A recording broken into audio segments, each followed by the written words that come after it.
In the busy city of San Francisco, there was a mysterious person known as the Zodiac Killer. This person committed a series of terrible crimes in the late 1960s, scaring people in the San Francisco Bay Area.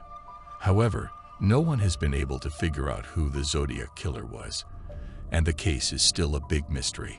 The Zodiac Killer's crimes started in 1968 and 1969 when he killed at least 5 people in Northern California. He also hurt 2 other people very badly. But what was scary was that he suggested he might have killed even more. He didn't just do these terrible things. He also sent letters to the police and local newspapers from 1969 to 1974, where he said he might have killed as many as 37 people. Even though the police tried very hard to find him, and many people had different ideas about who he might be, they never caught him. And the case is still open and unsolved. Welcome back once again to Docutainment's videos. The Zodiac Killer had a strange habit of sending letters with secret messages and codes to newspapers in San Francisco and Vallejo on August 1, 1969. In these letters, he told them about his murders in a way that only the person who did it could know. What's more, he told them that they had to print these letters on the front pages of the newspapers, or else he would do more bad things. He ended each letter with a strange symbol, a circle with a cross inside, which became known as the Zodiac Killer's symbol. Each letter also had a part of a 3-part code that he said would reveal who he was. Even though the police and the FBI tried very hard, they couldn't catch the Zodiac Killer. He kept sending letters and even more secret messages, making fun of the police for not being able to solve his puzzles.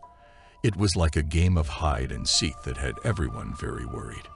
But there was a breakthrough when a teacher named Donald Hardin and his wife, Betty, managed to figure out one of the secret codes. The message they found was very scary. "I like killing people because it is so much fun.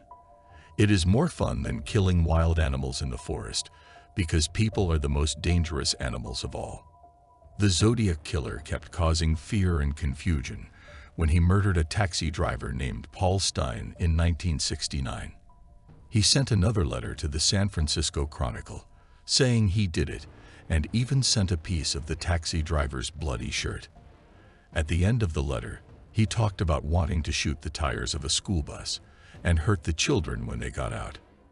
Even though there were clues, and the murders were terrible, the Zodiac Killer was never caught, and his letters suddenly stopped in 1974.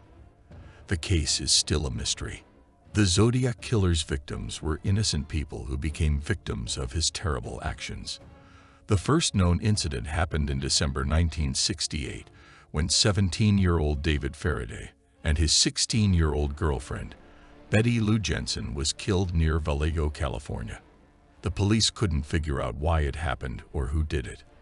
Another scary event took place in July 1969 when Darlene Ferrin, 22, and her boyfriend, Mike Mageau, 19, were shot while sitting in their car in Vallejo. Darlene lost her life, and Mike was seriously hurt. The Zodiac Killer said he did it, and also admitted to the earlier murders. It was a very confusing and frightening time. In September 1969, the Zodiac Killer struck again, this time attacking Cecilia Shepard and Brian Hartnell, who were relaxing by Lake Berryessa. He wore a hood and a shirt with his strange circle cross symbol. He tied them up, hurt them very badly, and left a message on their car door for the police. Cecilia didn't survive, but Brian did, even though he was in very bad shape. 2 weeks later, in October 1969, the Zodiac Killer killed another person, taxi driver Paul Stine, in San Francisco. This murder was different from the others and looked like a robbery at first, but a letter to the San Francisco Chronicle said he did it. Other murders might be connected to the Zodiac Killer, like the 1963 shooting of Robert Domingos and Linda Edwards near Santa Barbara, California, and the 1966 stabbing of college student Cherry Jo Bates in Riverside, California, but they are still not confirmed. People have many ideas about who the Zodiac Killer might be, but nobody knows for sure. Some think he could be the Unabomber, Ted Kaczynski or Charles Manson, but there isn't enough proof. Some even believe he moved to Scotland after his crimes and continued to do bad things there before stopping. There are many theories, and the mystery continues. In 2020, after more than 50 years, amateur code breakers finally figured out one of the Zodiac Killer's secret messages. The message was creepy and talked about how he wasn't afraid of the gas chamber because it would send him to paradise.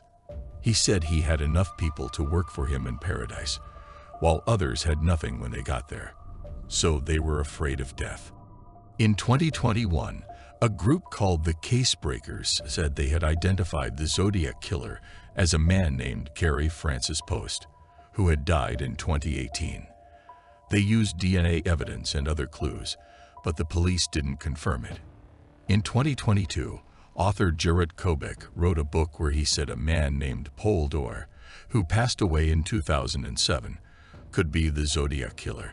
He found similarities between Dore and the suspected killer, like both of them being interested in making homemade bombs. The Zodiac Killer has also inspired movies and TV shows, like Clint Eastwood's 1971 movie Dirty Harry and David Fincher's 2007 film Zodiac. Many other adaptations have explored the chilling story of the Zodiac Killer, making sure that the mystery lives on. The true identity of the Zodiac Killer remains unknown, a puzzle that may never be solved. I hope you like, subscribe, and share this video of Docutainment. Thank you so much for your kind comments. See you in the next awesome video.